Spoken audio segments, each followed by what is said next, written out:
La guerre, la violence, c'est un fabuleux terrain d'expérimentation pour le cinéma, pour tous les cinémas. La preuve, cette semaine, dans les salles, avec des guerres sous toutes les coutures. Du conflit irakien mettant aux prises les snipers de The Wall, au deuxième conflit mondial traité soit sous l'angle du blockbuster super-héroïque dans Wonder Woman, ou soit comme un simple film de guerre dans HHHH. Cette semaine, le buzz vous invite à faire la guerre pour mieux penser la paix. Bienvenue chez vous. Défiez l'inconnu, approchez le merveilleux avec Wonder Woman. Affrontez la mort dans The Wall. Pliez l'espace avec Valérian. Remontez le temps avec Final Fantasy XII. Les images sont cosmogoniques, le son est boombastique, le buzz étore la vie. Vous avez autre chose à me montrer? On pourrait montrer par exemple au héros de Wonder Woman le mur symbolique de The Wall, tout à la fois frontière, dernier abri avant la fin du monde, ultime parade contre la folie de la guerre. The Wall et ses deux snipers embarqués dans un conflit qui les dépasse, car on est toujours dépassé par la guerre. Et c'est pas la trajectoire totalement folle du bras droit d'Himmler qui dira le contraire. Heydrich, un type banal, transformé par la machine nazie en cerveau du mal. Mirons la guerre dans les yeux pour en ressortir totalement anti-belliqueux.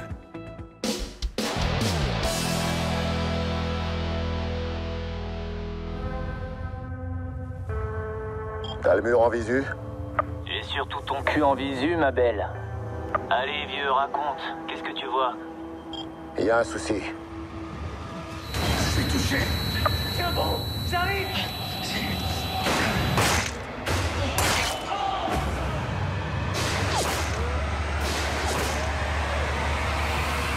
Dans le désert irakien, un soldat américain affronte un tireur invisible pendant que son binôme se vide de son sang.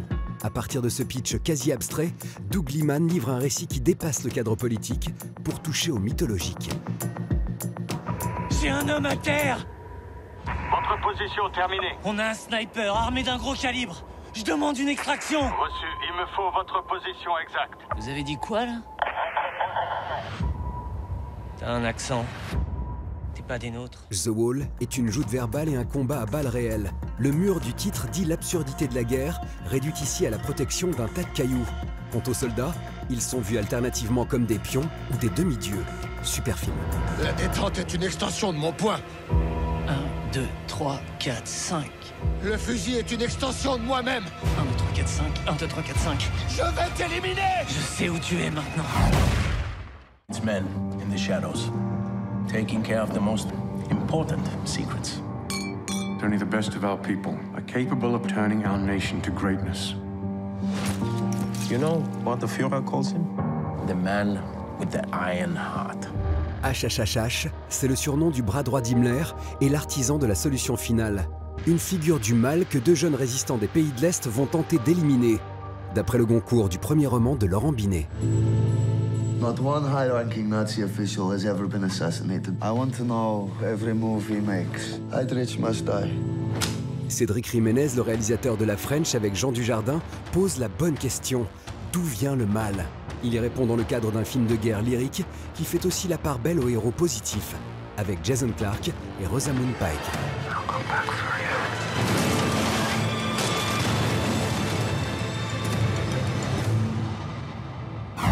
Je n'usurperai le rôle de personne. Je suis son père adoptif. Son père accompagnant. Accompagne-le à l'école comme n'importe quel père. C'est tout ce qu'il te demande. S'il vous plaît, je vais pas vous parler. Je sais que tout se passera bien, mais s'il y avait le moindre souci, vous m'appelez. Hein. Qu'est-ce que tu fais là? On m'avait pas dit que c'était moi qui allais le chercher? Tu m'as pas confirmé. Hein. Un enfant africain adopté recueille un migrant qu'il prend pour son père biologique. Voilà pour le point de départ de Comment j'ai rencontré mon père, une comédie qui dit des choses graves sur le ton de l'humour. La facture télévisuelle de la réalisation de Maxime Motte est contrebalancée par la sincérité du récit. Je suis désolé, j'ai merdé. Faut merder ensemble, ça a plus de panache. C'est la première fois qu'il en fait ton papa? Ouais. C'est moi le père, hein? C'est moi de père. Non, c'est pas ce que vous croyez. Non. Il est temps de donner le pouvoir aux femmes, vous ne trouvez pas? Wonder Woman est l'archétype du personnage qui méritait de se frayer un chemin vers la toile de nacre d'un écran de cinéma. Mais la princesse des Amazones a vécu un véritable chemin de croix avant d'en arriver là. Paul Feig et Joss Whedon s'y sont cassés les dents avant que Michelle McLaren ne jette l'éponge à son tour. C'est Patty Jenkins qui a repris le flambeau au pied levé.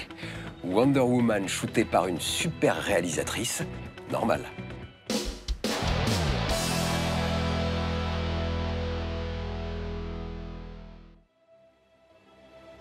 Je voulais sauver le monde.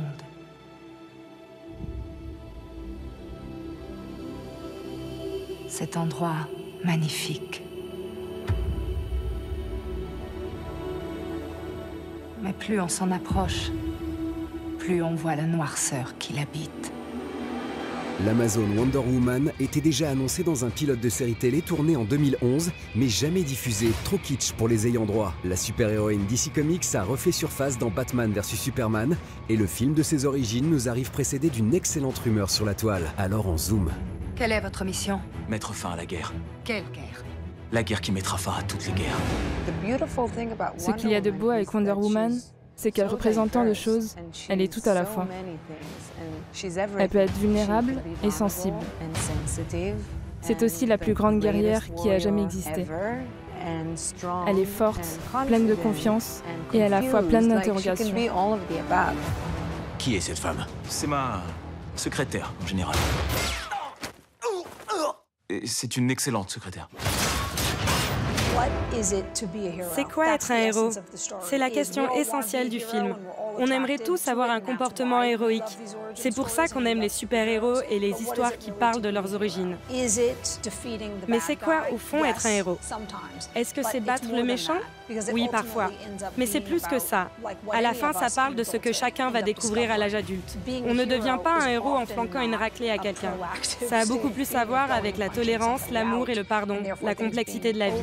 À la façon dont chacun utilise ses pouvoirs comme un adulte, avec sagesse et gentillesse.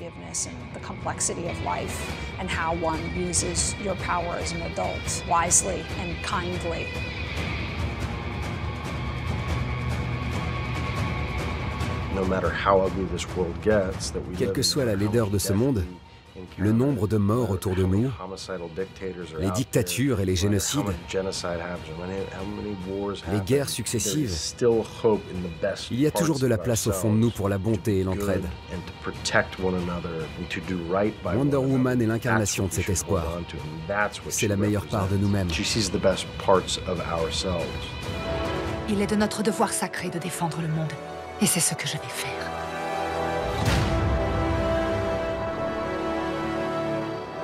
Diana!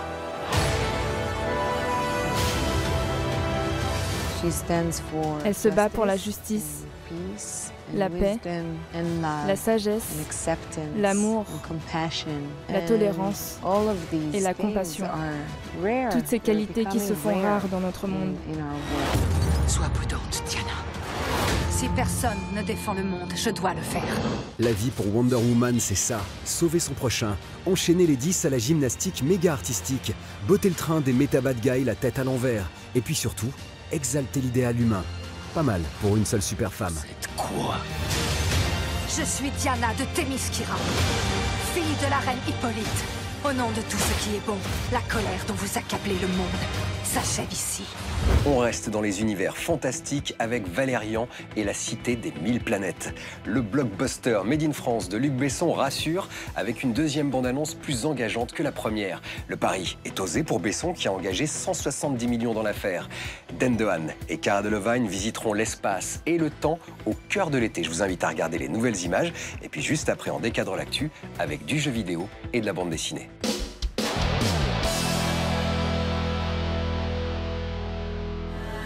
Après des siècles de paix et de prospérité, une force inconnue veut détruire tout ce que nous avons créé. Agent Valérian et Laureline, vous avez moins de 6 heures pour localiser la menace et l'éliminer. Allez, c'est parti.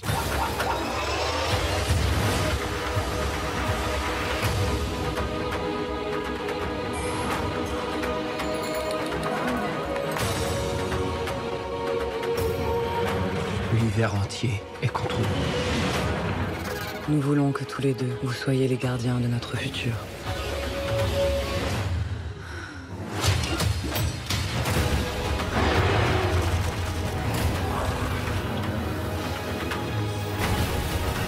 T'es sûr de savoir ce que tu fais? Valérian, fais-moi confiance. Il reste combien de temps? Notre destinée est entre vos mains. C'est moi qui lui ai appris ça.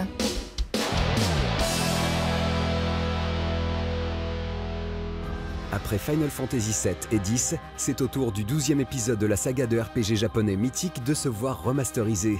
Les graphismes sont évidemment rehaussés, surtout des options jusqu'ici réservées à la version japonaise sont intégrées, comme les professions liées au signe du zodiaque, d'où le sous-titre. Mais cette remasterisation ne s'arrête pas là. La première version du jeu est apparue sur PlayStation 2. Maintenant que The Zodiac Age est sur PlayStation 4, nous utilisons la puissance de cette console pour améliorer de manière générale le rendu visuel et les sons. Mais pas seulement. Nous avons aussi effectué des ajustements au niveau des mécaniques de jeu, afin de rendre ce Final Fantasy XII plus accessible et plus intéressant à jouer. Nous avons par exemple ajouté une sauvegarde automatique ou de nouvelles fonctionnalités pour la carte du jeu. Pour célébrer le 10e anniversaire de sa sortie sur le sol européen, Final Fantasy XII entend donc séduire de nouveaux joueurs avec une expérience inédite.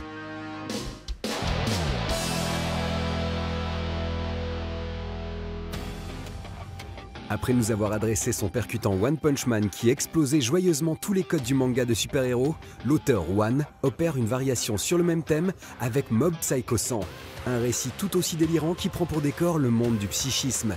L'occasion pour son créateur, qui ne manque pas d'humour, de se moquer de toutes les impostures.